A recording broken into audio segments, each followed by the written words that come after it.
Well, good morning, everybody. It's nice to see you all here. It's nice to finally hold the often rescheduled press conference. It's my pleasure as the host of this ministerial to read the minister's joint statement. We, the trade ministers of Australia, Brunei Darussalam, Canada, Chile, Japan, Malaysia, Mexico, New Zealand, Peru, Singapore, the United States, and Vietnam are pleased to announce that we have successfully concluded the Trans-Pacific Partnership negotiations.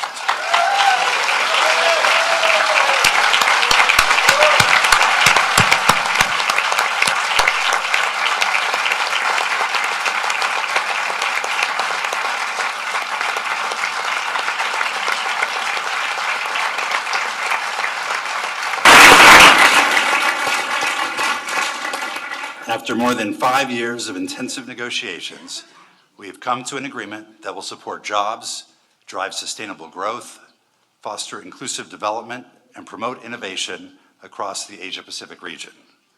Most importantly, the agreement achieves the goal we set forth of an ambitious, comprehensive, high-standard, and balanced agreement that will benefit our nation's citizens. TPP brings higher standards to nearly 40% of the global economy. In addition to liberalizing trade and investment between us, the agreement addresses the challenges our stakeholders face in the 21st century, while taking into account the diversity of our levels of development. We expect this historic agreement to promote economic growth, support higher-paying jobs, enhance innovation, productivity, and competitiveness, raise living standards, reduce poverty in our countries, and to promote transparency, good governance, and strong labor and environmental protections. To formalize the outcomes of the agreement, negotiators will continue technical work to prepare a complete text for public release, including the legal review, translation, and drafting and verification of the text. We look forward to engaging with stakeholders on the specific features of this agreement and undergoing the domestic processes to put the agreement in place. And with that, we're delighted to take questions.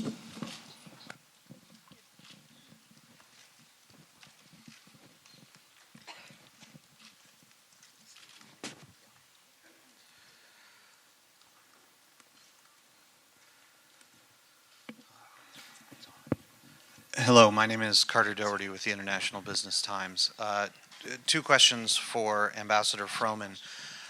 First of all, what would be your message to the Chinese at this point about the completion of TPP and the path forward for freer trade in the entire region? And a second question regarding the compromises you've reached about biologics, or about patents in general. Would you characterize this as been an effort to ensure that current diversities in national systems of intellectual property can flourish, or have you sought to meld something supranational in this context? Thank you.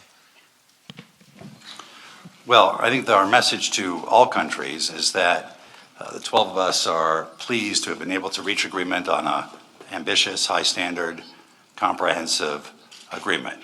We think it helps define the rules of the road for the Asia-Pacific region in a way that's consistent with the interests and the values that we share, and we look forward to sharing with other countries the results of the agreement and working with them towards the further integration of the Asia-Pacific region.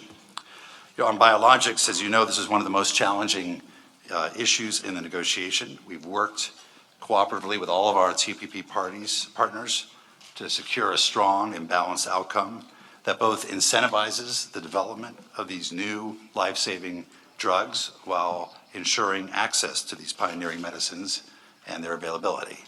And this is the first trade agreement in history to ensure a minimum period of protection for biologics, and in doing so will help set a regional model and will create an environment in which, through comparable treatment, there will be an effective period of protection to encourage both innovation and access.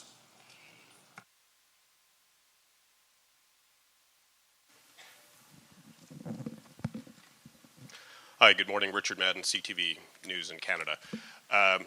First question for anyone who wants to answer it, wondering what was the holdup that delayed your final ministerial news conference last night, specifically to Minister Ed Fast of Canada. You have a lot at stake because once this is done, you're returning to the re-election trail.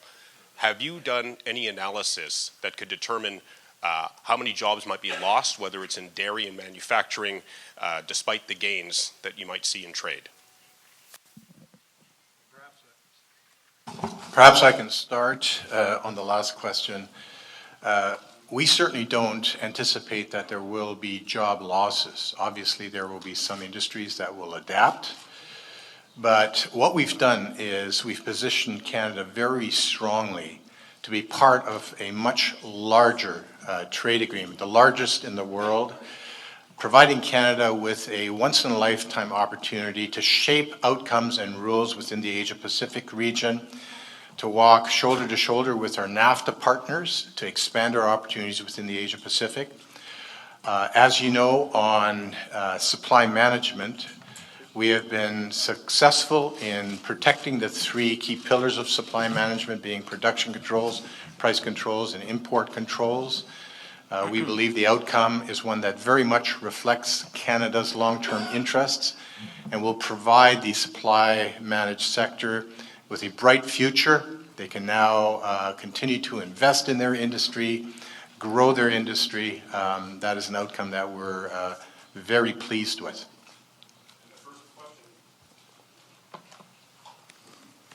What was the reason of the delay? Why was the delay? Why is of the delay? Why we postponed the conference? You know, yeah, that was open up to anyone. Although, if you're looking for my response, I would just say that there were a number of issues that were left to be resolved over the last several days. And, you know, each one of us comes to the table with a clear goal of promoting and defending the interests of our own country, of our own economies. And that often means that there are some very tough discussions that take place. And at the end of the day, here we are, as 12 TPP partners, having achieved something that some time ago people didn't think was achievable. And I want to commend my colleagues here at the table for their unflagging commitment to actually getting a 21st century high ambition trade agreement negotiated, getting it done, one that is going to serve us very well and will set the rules for the 21st century for trade within the Asia-Pacific region. Good morning, sirs. I'm Shota Sato from Tokyo Broadcasting System. I just wanted to add up on that question he asked us. So what was specifically the obstacle for all the extensions? Was dairy the problem or was bio the problem? Could you explain on that, please? Thank you.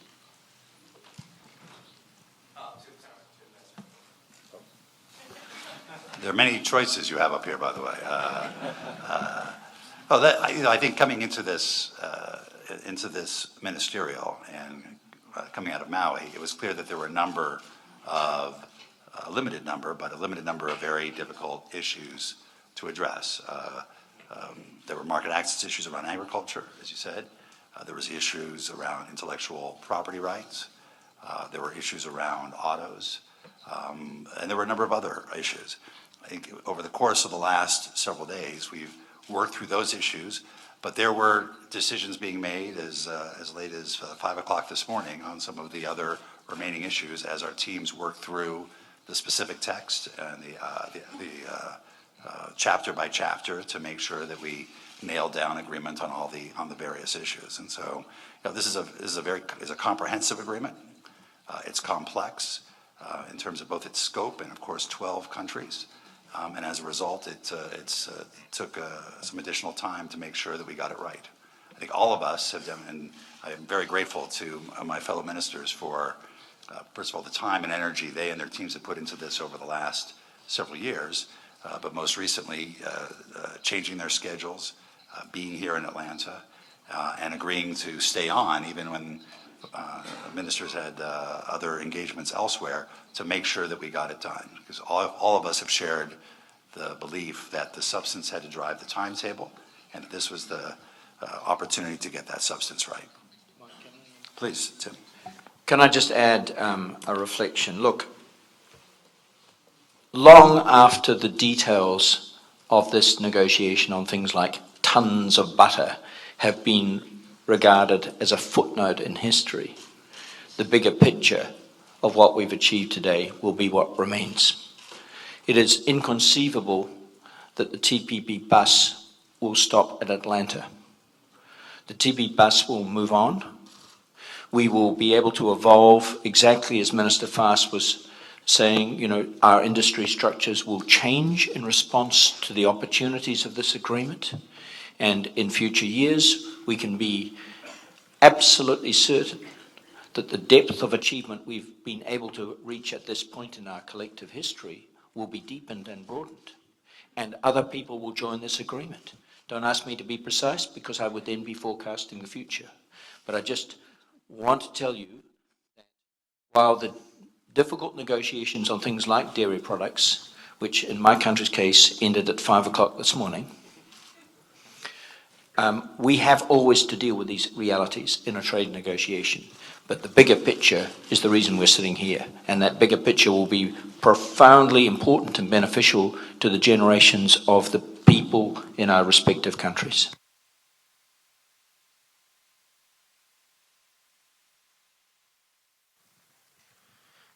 Matt Jewell from Inside U.S. Trade. I have a question for Mr. Rob. Before the Maui Ministerial, and you've mentioned this, the U.S. made a proposal to have a parallel agreement on currency manipulation that would create a forum for the 12 TPP countries to discuss issues related to exchange rate changes. And I know that you didn't negotiate that here, but I was wondering if the 12 countries have reached a parallel agreement on that issue, and if so, what does that agreement consist of? And just if I could also get Minister Amari of Japan to respond to that, you know, how Japan views that agreement, if such an agreement has been reached. Thank you. Thank you for the question. Could I just add my observation to the comments and then addressing the last question, and I'll come back to yours directly. I do think, and I agree with what my New Zealand colleague had to say, and also my Canadian colleague, that this agreement, in my view, is truly transformational. It is the biggest agreement. It is the first ambitious agreement of a multi-country nature, and most significant for 20 years since the Uruguay round. And my sense is that it will shape the future of so many trade agreements in this 21st century.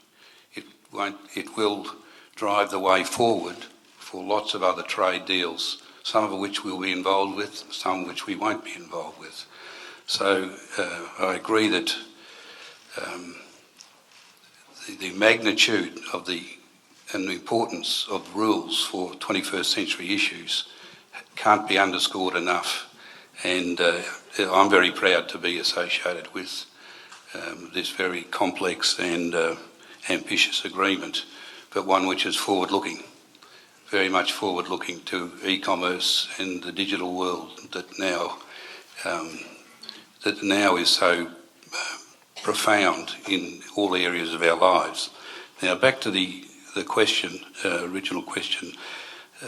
That currency, I don't know if it's a set of principles that really is probably the way to describe it, that are going to be agreed and are more or less agreed. Ambassador Freeman might be able to confirm whether the final agreement has taken place. The discussions and the negotiations over that have been conducted in parallel with TPP. It has been principally driven by our finance people in each country, as distinct from the trade people. And it will establish, I think they have agreed to establish the forum and then now just looking at the principles and the issues that will be regularly considered by a representative group from each country, and to add that further layer of stability that is embodied in this TPP deal.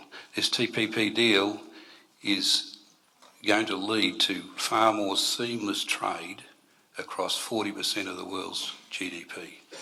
And I tell you, as a person who's been in business and exported and imported, to have a one set of rules for 12 destinations within your region, the way in which this is going to turbocharge regional supply chains, global supply chains, and reduce costs. And it's a lot of mundane things, you know, the paperless customs work with the same set of criteria for 12 countries. Now, in a world of global and regional supply chains, your product might move 4 or 5 times before it ends up as a final product. If that's moving in the region, you've only had one set of paperwork to deal with. These sorts of things sound, you know, minuscule, but they are huge drivers of trade. The red tape is consuming so much of world activity, not just in trade and many other areas. This is a massive achievement in reducing that red tape. Thanks.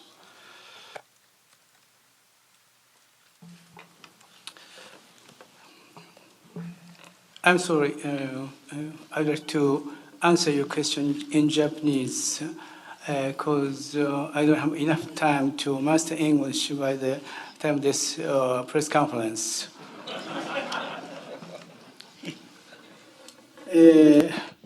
So, thank you for the question concerning the currency. Centering around the Treasury and the monetary authorities between the US and Japan, the precise discussions and preparations have been made. When it comes to currency, it's not only involving 12 countries, but is a global issue. In other words, we should try to share the view about currency on a global stage or level. And at the same time, among the TPP countries, we should share such view and recognitions so that a monetary and a currency authorities can share such views, and to have the constant view that there is a forum for discussion among the currency and monetary authorities. In other words, TPP country should have the common awareness that we will promote such discussion by encouraging the setting up of such fora on a global basis. Hi, Dave Nakamura with the Washington Post. For Ambassador Froman, already this morning we've received statements from Bernie Sanders and Senator Orrin Hatch, who of course supported the fast-track authority for the president to pursue this deal, who have criticized already the deal that you've just announced. Senator Hatch called it woefully inadequate. Are you concerned about the current political climate heading into an election year in the United States will shed support that you built up in the spring for this deal? How do you expect President Obama to get out and sell this deal to the American people? And as a former Clinton administration staffer, do you expect Hillary Clinton to ultimately support this deal? Well, today represents an important first step in this process, reaching an agreement on a deal. And now we'll work very closely, building on the consultations we've had with Congress over the last several years, and intensely over the last couple of years, to explain what's in the deal, to go through the details of it, and we're very much looking forward to that. That's a key part of our domestic process, and we each have our own domestic processes to go through. We'll be consulting closely with congressional leadership on the next steps and the timetable, and we look forward very much to walking through the specifics of the deal. We're confident that people will see this as a very strong deal, very much consistent with the directions and the directives of Congress with regard to Trade Promotion Authority, and that it helps set the rules of the road for the region in a way that is consistent with both our interests and our values. So we look forward to that process. It'll involve a lot of consultation with Congress, a lot of consultation with stakeholders and with the public, and we think that'll be an important and robust process. Oh, I think I will leave presidential politics to somebody else. I think our job is simply to reach an agreement and then explain it fully to the American public, to consult closely with Congress on next steps. Given where we are in the calendar and the requirements of Trade Promotion Authority, this is really a 2016 issue for Congress to consider, not a 2015 issue. And we look forward to using all of this time, including putting once we have a text that is finished, and our teams will be working to finalize that as quickly as possible, putting that out there for at least 60 days before it's signed. As you know, under the Trade Promotion Authority bill, we will, after we give notice to Congress, it will be at least 90 days before the agreement is signed. And as I mentioned, 60 days out there, at least 60 days out there in the public. And I imagine there's going to be a very good and important debate about it, and we look forward to engaging in that. Thank you. Yasuo with Nikkei newspaper of Japan. First, just briefly, I want to clarify how we should call this deal. I mean, Ambassador Grosser said the bus doesn't stop here in Atlanta. But we had a low-key expectation. Maybe we might call this an agreement in principle or the framework agreement was come out. But seems like this is whole agreement. So just the first question I want to ask to Mr. Froman. And also, as a person from the East Asia, Southeast Asia, going back to the very first question somebody asked about China, what does this mean, the deal means to the nations such as Vietnam and Malaysia? I would like to ask this question specifically to the representative of Vietnam and Malaysia. Having in the TPP means what? I mean, at the very beginning, I thought it's very difficult to reach a high standard of realization for two nations, but you have done. So I would like to have a comment from both nations. Thank you. I think in terms of your first question, as the joint statement says, we've successfully concluded the negotiations. We've resolved the outstanding issues. And now our teams will be spending a period of time finalizing the details of the text. But the intense period of negotiation we've had here in Atlanta and before that in Hawaii has really been focused on resolving all of the outstanding issues, both in market access and with regard to rules. And I'll ask my colleagues from Vietnam and Malaysia to reply to your second question. Thank you. Relating to your questions, Vietnam and Malaysia and maybe Brunei, at the same time we participate as TPP negotiation and ASEP.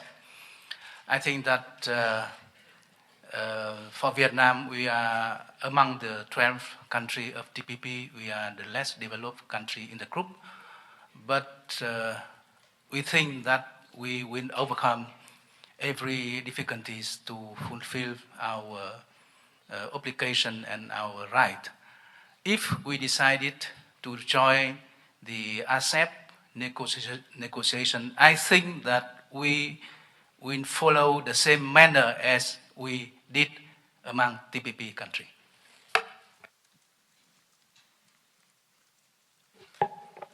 Well, as for Malaysia, the first point about China is that this agreement is open to all Asia-Pacific countries, and there is every opportunity for China to be part of this arrangement. Secondly, Malaysia already have very good trading arrangements with China. We have an ASEAN-China free trade agreement.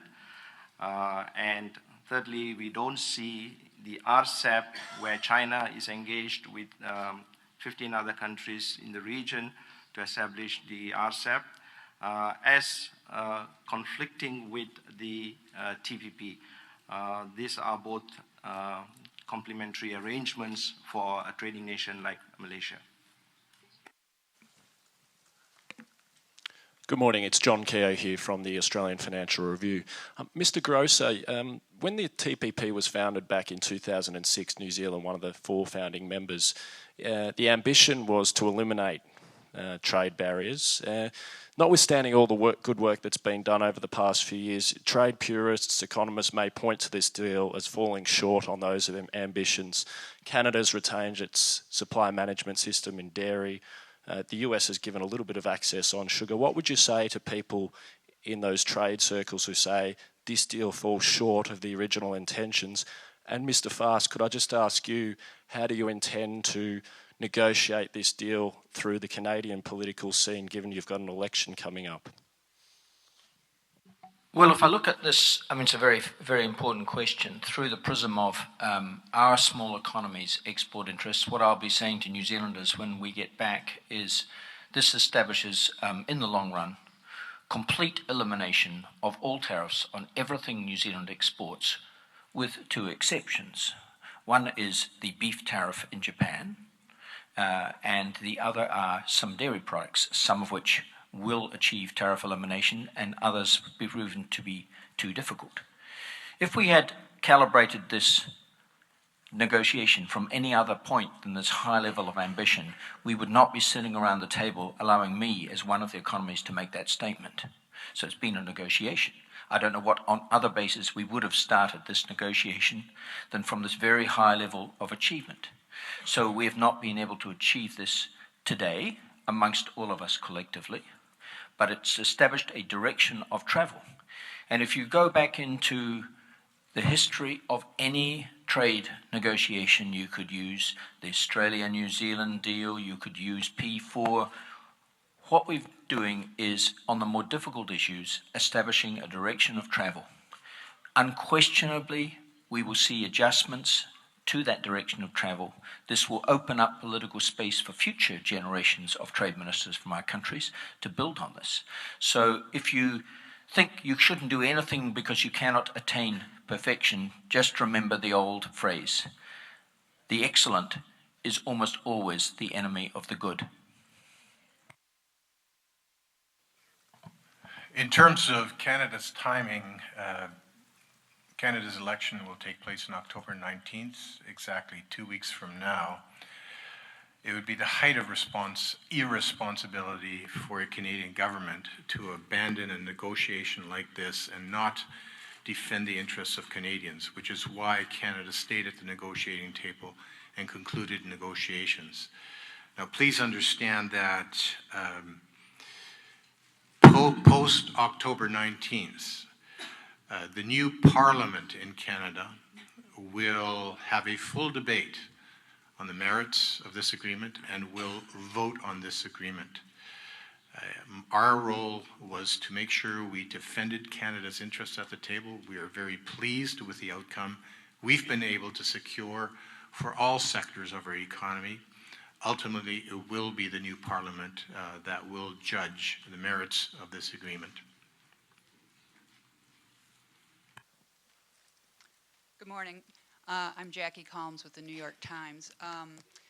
Most of the questions have been covered, but I was interested, this is a very diverse group, and in terms of the size of the countries and the economies, what the American labor movement, for one, and Democrats in Congress have raised concerns that the countries like Vietnam, Malaysia, Brunei will not be enforcing labor standards, and in particular, Malaysia stopping human trafficking.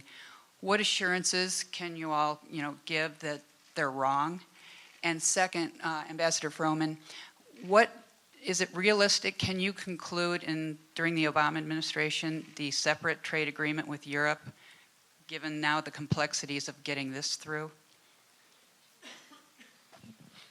Maybe I'll start answering particularly your second question, but also your first, and then others from the countries you mentioned may want to jump in or not. This agreement establishes the strongest labor standards of any trade agreement in history. The right of association, right to collective bargain, prohibitions on forced labor, prohibitions on child labor, prohibitions on employment discrimination, acceptable conditions of work, minimum wage, maximum hours, safe workplace conditions. And they're all fully enforceable like other obligations in the agreement. With the countries that you mentioned, we have worked very closely and very collaboratively on specific actions to be taken that will help bring their systems into compliance with international labor standards, and including cooperative efforts around capacity building and other measures. And we're very much looking forward to working with those countries to ensure that that on the ground there is real measured progress towards improving the lives of workers and the dignity of work. Thank you. I think that labor is one of the most critical and sensitive issues for Vietnam during our negotiation. We spent a lot of time together with our partner to discuss on this subject, and I think that the condition on labor's set forth in our agreement are not the condition of US or other country among our 12. These are the condition of ILO, and Vietnam is member of International Labour Organization. We commit to fulfill the right and obligation with ILO condition, and I think that this is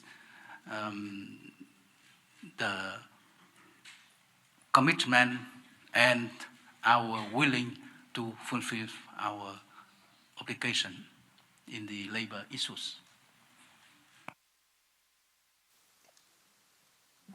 Certainly, TPP agreements include the labor chapter, and as a member of ILO, obviously this is an important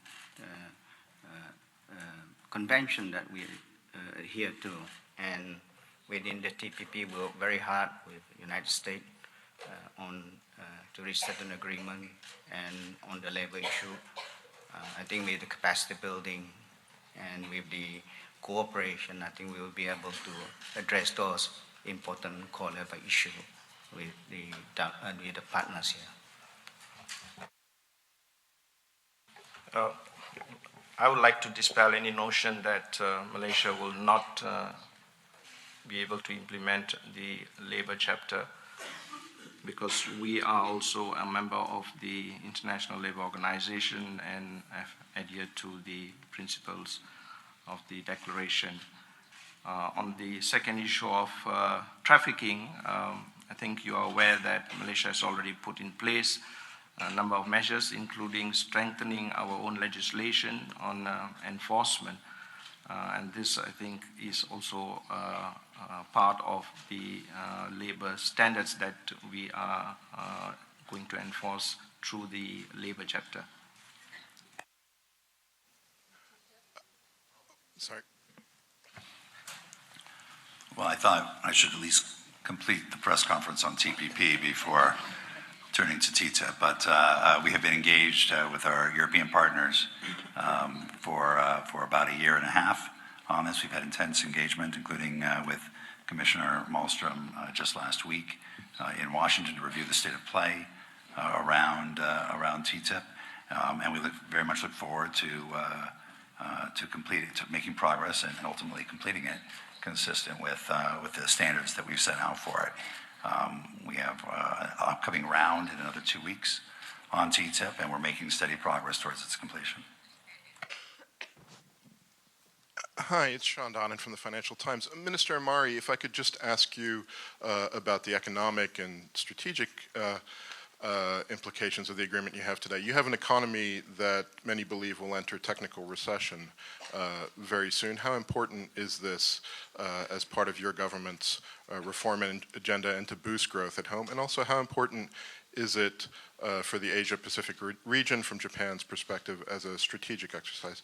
Ambassador Froman, I couldn't not ask you a question. Just back to the issue of Congress, you said this is a 2016 issue for Congress. Given the presidential politics, can you talk a little bit more about timing and how certain you are that you can actually get this through Congress next year and before the administration leaves office?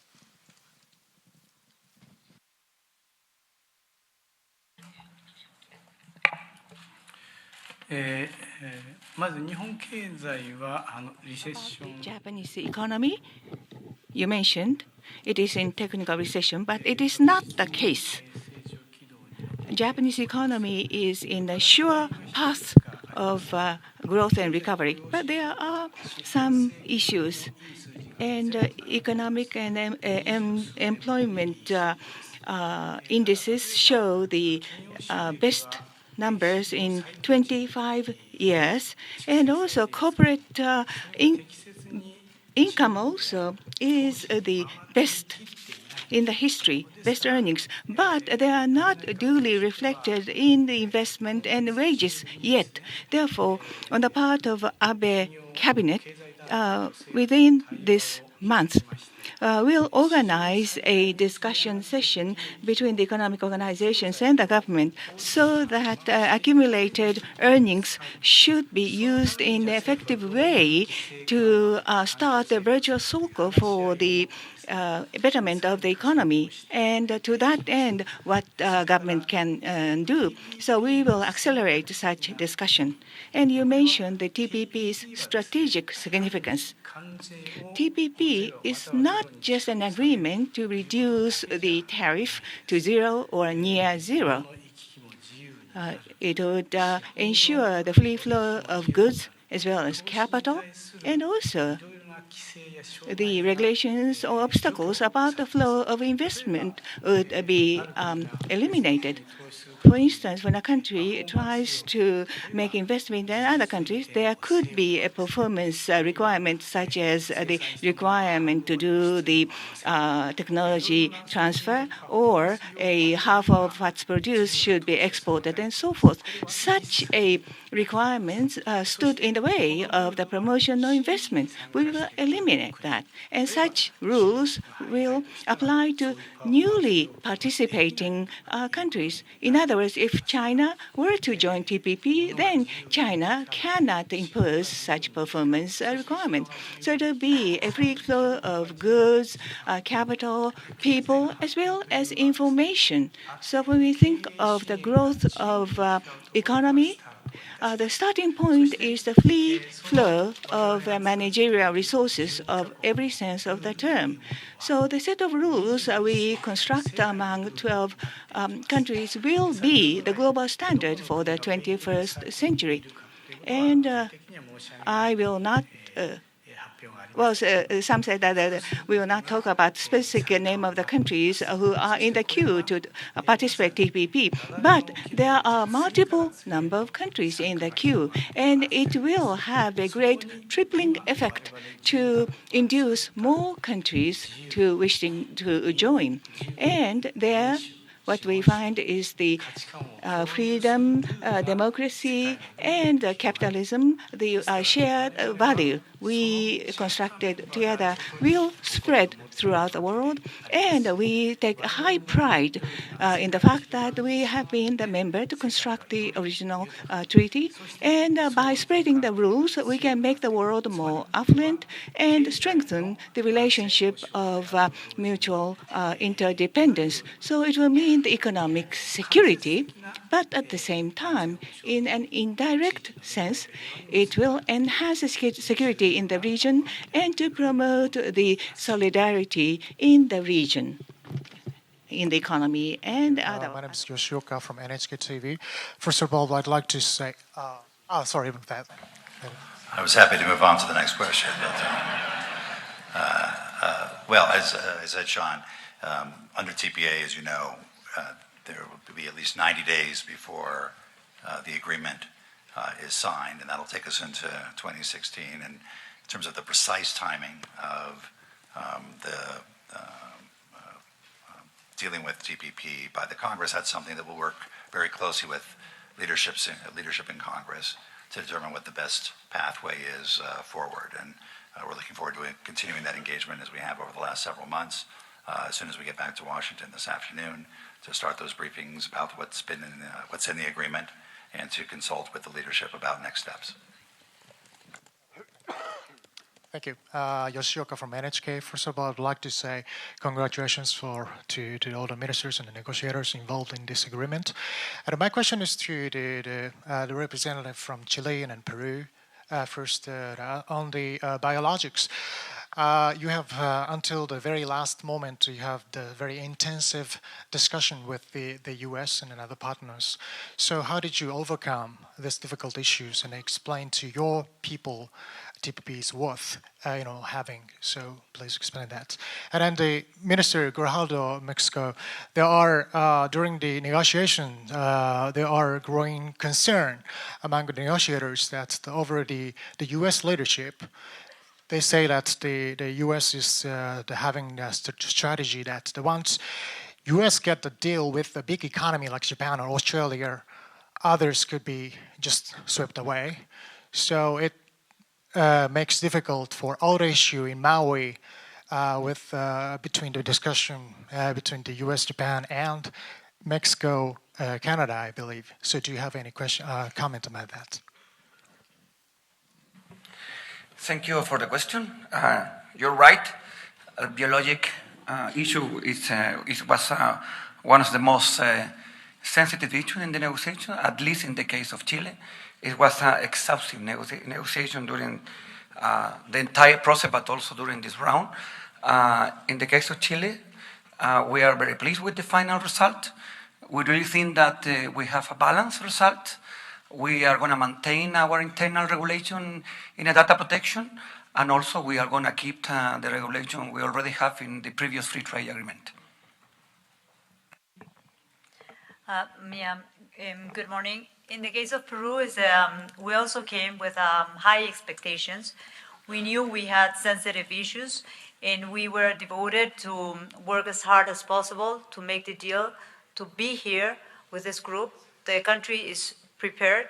The public institutions are prepared for the changes that we need to make.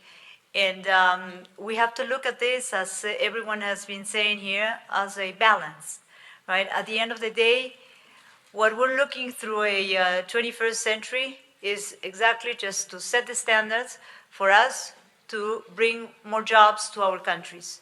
The free trade, in the case of Peru, has proven to make Peru that has been possible to be seen as a country that has been growing at an average rate of 6.4 in the past decade. And that was thanks to the opening of our economy. We're a small economy, we're 30 million people. We have been through 17 free trade agreements. We have made possible for farmers, for agro-exports, to have decent lives and to change the lives of their children. That has been possible thanks to new markets that have been opening. We are sure that this is a deal that will bring prosperity to our country, that will prepare to compete us with the right tools, and that will be, as I said, no one has mentioned here, for example, that I'm the only woman among these 11 gentlemen. And this is part of...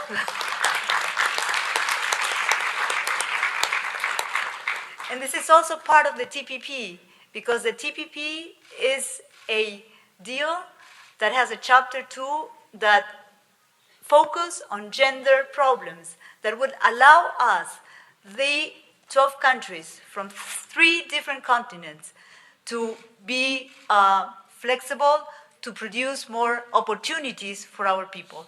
And this is something that we are ready to celebrate today. And after a long fight, we beat it, and we are demonstrating that we're part of the 40% of the GDP of the world. Mr. Hughes from Reuters. Sorry, there is a question about Mexico role in the last part of the process about rules of origin in autos. That's what I understood from the question. Basically, as you know, once the US and Japan had finished their own negotiation in the bilateral terms, there was a very important remaining issue to be solved between the countries that have a high interest in the auto industry. So starting from Maui, we got engaged with the very, very, very collaborative participation of the US and Japan to host different technical meetings in the auto sector. And we were able to manage it. The US hosted those meetings, one in San Francisco, one in Washington, and then finally here in Atlanta. And we definitely recognize the role that Canada, Japan, the US play in this process. And at the end, we got a very balanced solution on recognizing the level of integration of the auto industry in the Asian region and in the North American region. So at the end, we were very pleased with the outcome that will allow us to continue building on the success of the auto industry and to really hope for a much stronger trade and investment in this area in the Asian region and in the North American region. Christy Hughes from Reuters. I just wanted to follow up on the comment about the biologics. Mr. Freeman, you said there was a minimum standard. What is the minimum standard that you agreed? And perhaps Mr. Robb also has a perspective on that. And secondly, on dairy for Mr. Grosser, you've said New Zealand wouldn't sign up to a deal that wasn't good for dairy, but there are still some tariffs. Can you explain what this will mean for New Zealand dairy exports, please? Thank you.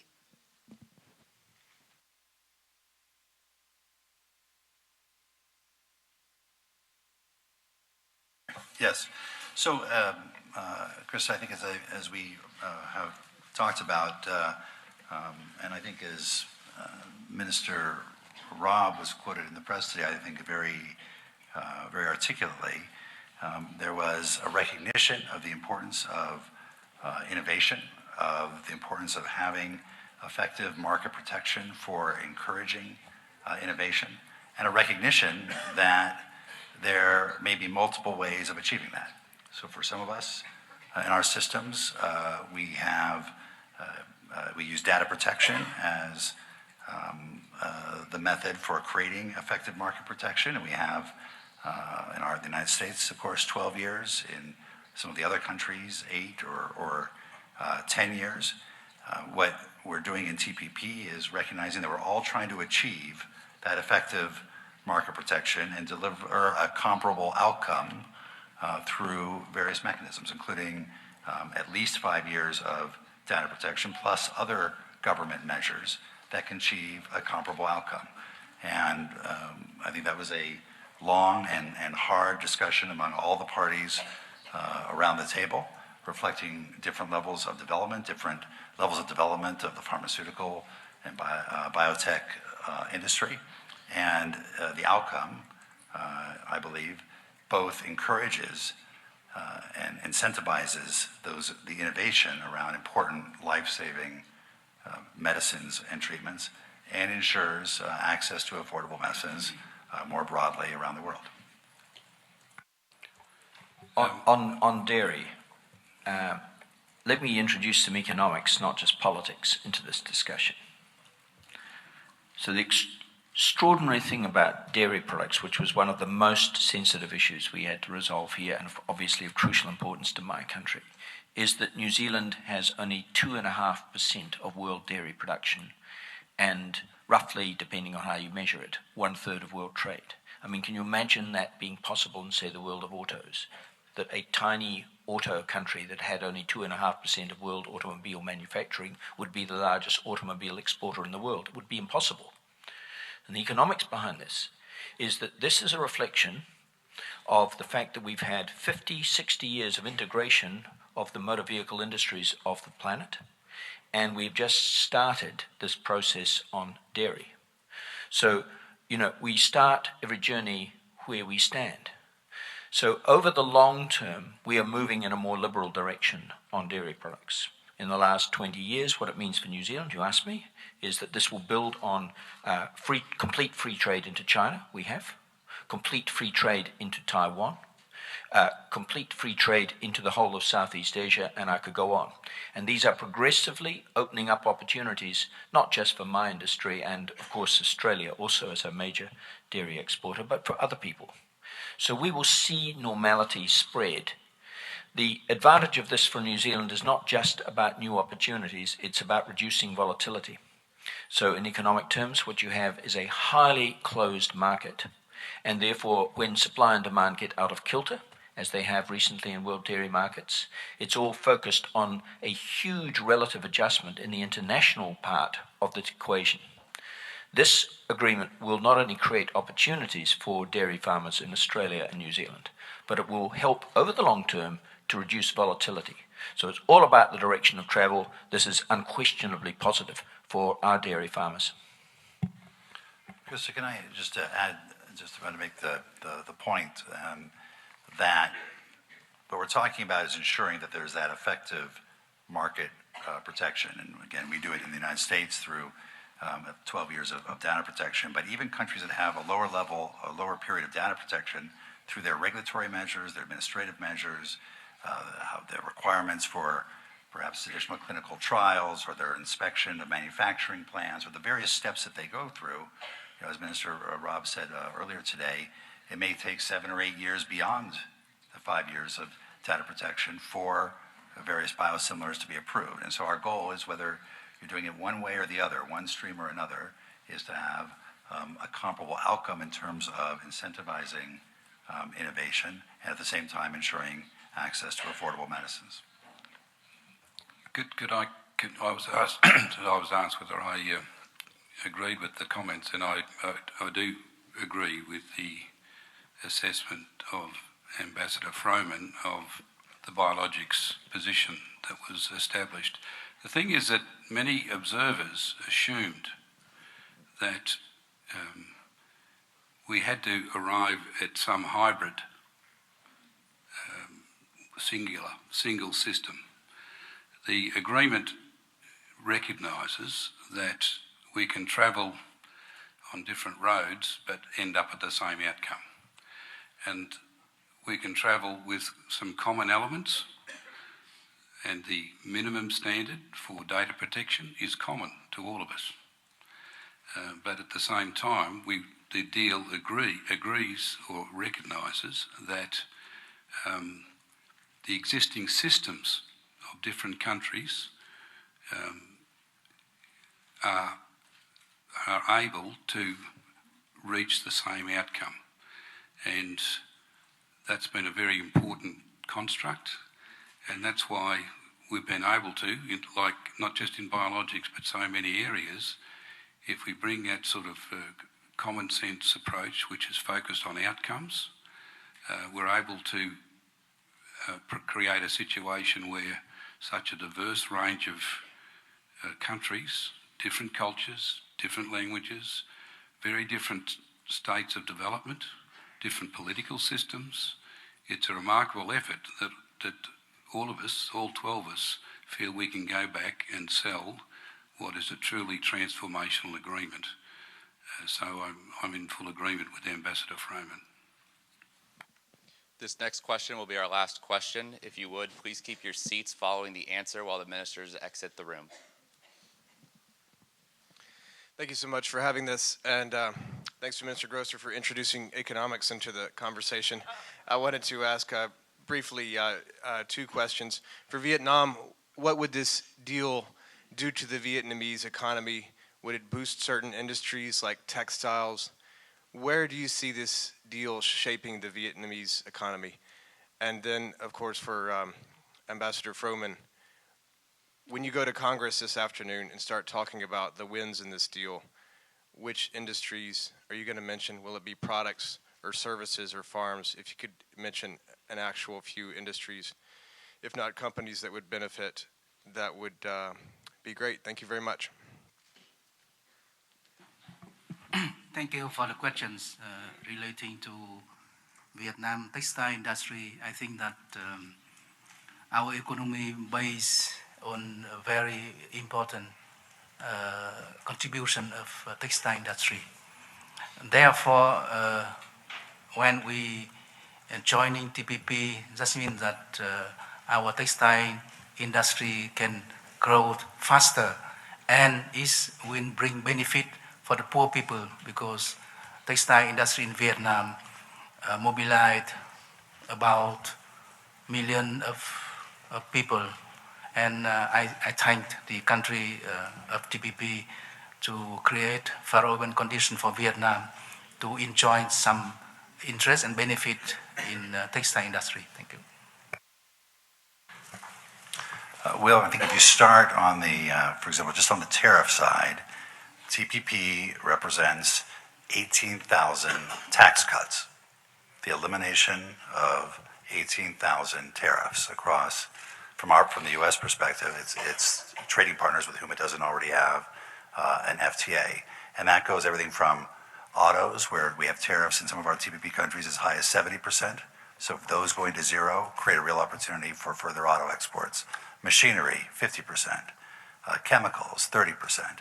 Agricultural products, whether it's both tariff and non-tariff barriers, number of tariffs will either be eliminated, greatly reduced, or quotas will be significantly increased, and their administration will become more efficient. So beef, pork, dairy, opportunities for export. Our dairy industry has become a more export-oriented industry in the last 10 years. We now export about 15% of our dairy product, and this will open up additional opportunities in these other countries where they face either tariff or other non-tariff barriers. Services equally. And I spend a lot of time with small businesses who engage in global commerce through the internet. And when they sell a product from the United States to another TPP party through the internet, they're using telecommunication services, software services, electronic payment services, and express delivery services. Those are all services covered by this trade agreement to ensure that those services are kept open. And that very much helps small and medium-sized businesses who find the challenges of international trade to be significant when they have to navigate different customs rules and different border procedures. Making sure those services are open, particularly for the digital economy, for the internet economy, is extremely important. So whether it's manufacturing goods, agricultural products, or services, we see great opportunities for increasing Made in America exports and supporting good-paying jobs here at home. Thank you, ladies and gentlemen. That concludes our press conference. Again, if you would, keep your seats while the ministers make their exit.